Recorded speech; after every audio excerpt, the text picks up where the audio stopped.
A América Latina é a região do mundo em desenvolvimento mais ativa na participação privada em infraestrutura pública. Segundo o Private Participation in Infrastructure, que é a base de dados pública mais completa sobre PPPs e concessões, cerca de 60% de todo o investimento privado nos setores de água, energia, telecomunicações e transporte do mundo em desenvolvimento foi realizado aqui, na América Latina, entre os anos de 2000 e 2020.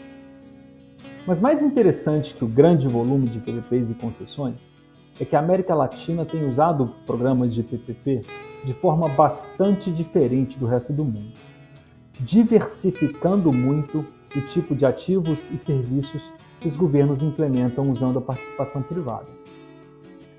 Vários países têm seguido essa direção, mas o Brasil é o nosso exemplo mais claro. Com a criação do Marco Legal de Concessões Comuns na década de 1990, o governo federal e alguns estados, como São Paulo, conduziram uma onda de projetos, principalmente nos setores de energia e transporte, que marcaram a história das PPPs no mundo.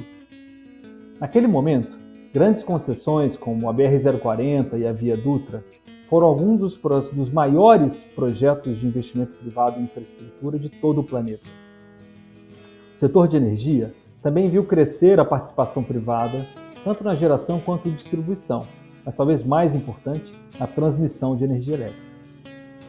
Acontece que, ao longo dos anos 2000, o Marco Legal brasileiro foi atualizado com a edição da Lei 11.079, em linha com o que vinha acontecendo em vários outros países. A nova lei previu expressamente que os concessionários podiam receber receitas de pagamentos públicos. Isso permitiu que governos, por todo o país, começassem a implementar projetos em setores que, até então, eram inviáveis para a participação privada. Isso levou a uma importante segunda onda de PPPs e concessões, que está mudando essencialmente a lógica de como infraestrutura, ou melhor, serviços derivados de infraestrutura, são prestados no país. Eu realmente não acho um exagero chamar esse crescimento e diversificação do uso de PPPs de uma revolução no setor público brasileiro.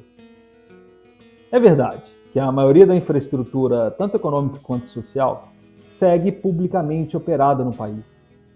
Mas a criatividade, competência e engenhosidade dos gestores públicos brasileiros tem levado a uma explosão de novos projetos de PPP, em setores como saúde, educação, cultura, segurança pública, infraestrutura urbana, serviços a cidadãos e vários outros.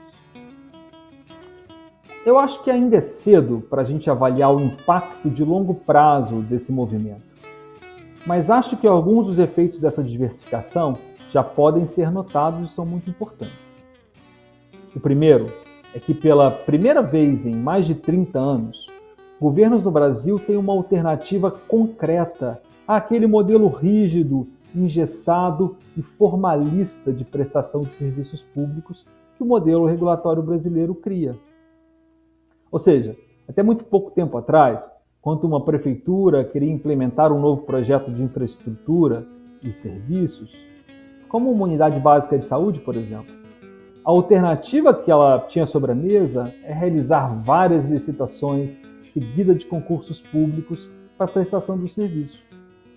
Com as PPPs, governos por todo o país começam a perceber que é possível fazer diferente. É possível focar em contratos em que os resultados para os cidadãos sejam mais importantes, em que alinhamento de incentivos entre os objetivos públicos e as pessoas que estão na linha de frente dos serviços podem ser desenhados. E é possível fazer contratos em que se planeja melhor a relação entre a construção de infraestrutura e a sua operação. O segundo impacto da onda de diversificação de PPPs é que estão sendo criados benchmarks, ou melhor, parâmetros de comparação de como serviços públicos podem ser implementados. Existem vários exemplos, como o Hospital do Subúrbio Ferroviário de Salvador, um projeto que foi implementado pelo governo da Bahia, o projeto de educação infantil no município de Belo Horizonte ou o complexo prisional de Minas Gerais. Não quero dizer que esses projetos não tiveram problemas, eles tiveram problemas, mas sim que eles demonstraram como é possível superar problemas e melhorar padrões de serviço. Isso cria um efeito de spillover, ou derramamento, em que as novas tecnologias gerenciais que foram demonstradas nesses projetos podem ser incorporadas pelo próprio setor público. É que o setor privado vem respondendo a essas demandas do setor público e criando capacidades para contribuir de forma cada vez mais relevante para os objetivos públicos dos contratos de PPP e concessão. Quero dizer que esse movimento de diversificação de ativos está criando um mercado novo, com competição por preço e qualidade, que vai inevitavelmente beneficiar no fim do dia os usuários do setor público. Como eu disse, ainda é muito cedo para fazer inventário de todos os efeitos, mas eu estou convencido de que o aumento e diversificação das PPPs será visto no futuro, assim como hoje a gente vê a participação privada nos projetos de transporte e energia da década de 90. Se continuarmos aprendendo a fazer contratos cada vez melhores, as PPPs continuarão contribuindo para a modernização da atuação pública no país, melhorando a qualidade dos serviços e criando as condições para o desenvolvimento social e econômico do nosso país.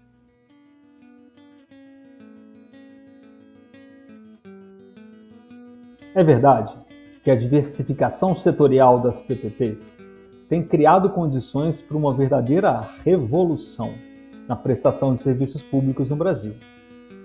Entretanto, essa diversificação tem criado desafios que são diferentes das rodadas anteriores de contrato para participação privada em infraestrutura.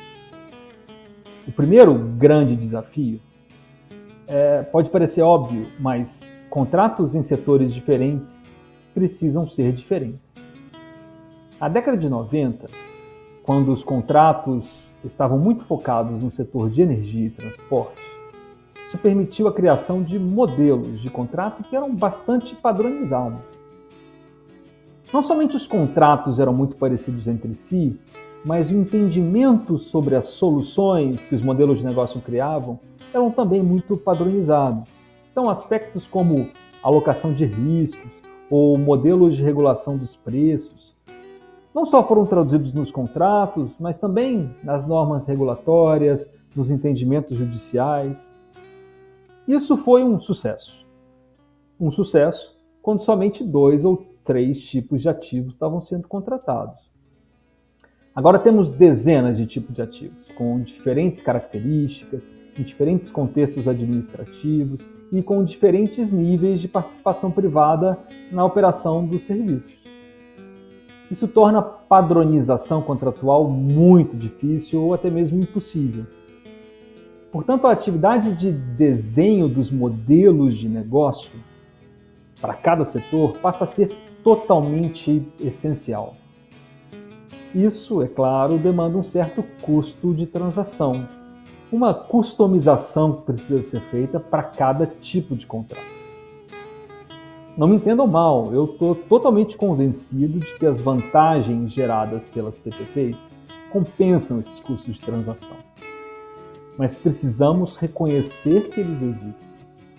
Se não dedicarmos o volume de recursos necessários à produção dessa customização, os contratos vão ser mal desenhados e vão fracassar. Portanto, é fundamental que os governos estejam dispostos a mobilizar tempo, dinheiro e equipes para preparar bons projetos. Isso me leva ao segundo desafio da diversificação: desenvolvimento de capacidades institucionais.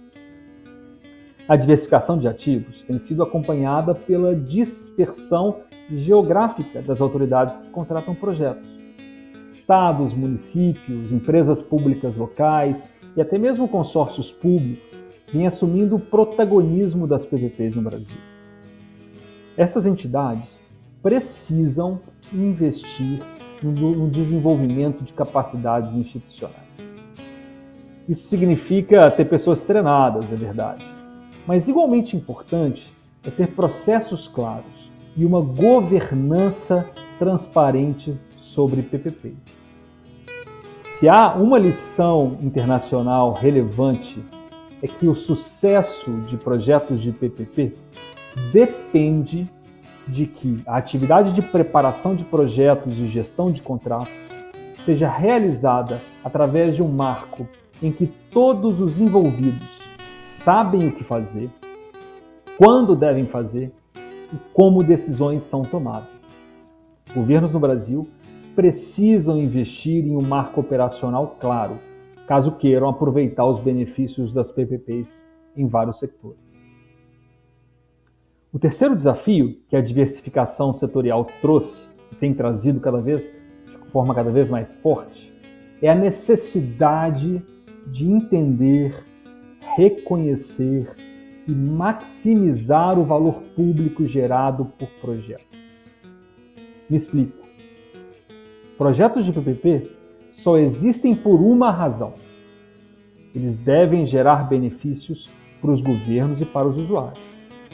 Em outras palavras, governos precisam ter clareza sobre o que querem, sobre qual benefício pretendem buscar por meio de contratos de PPP. Por exemplo, uma prefeitura pode querer que um projeto de iluminação pública reduza o tempo de substituição de uma lâmpada quando ela queima. Ou ainda, quando uma escola é implementada, a prefeitura pode pretender que as salas estejam disponíveis 100% do tempo.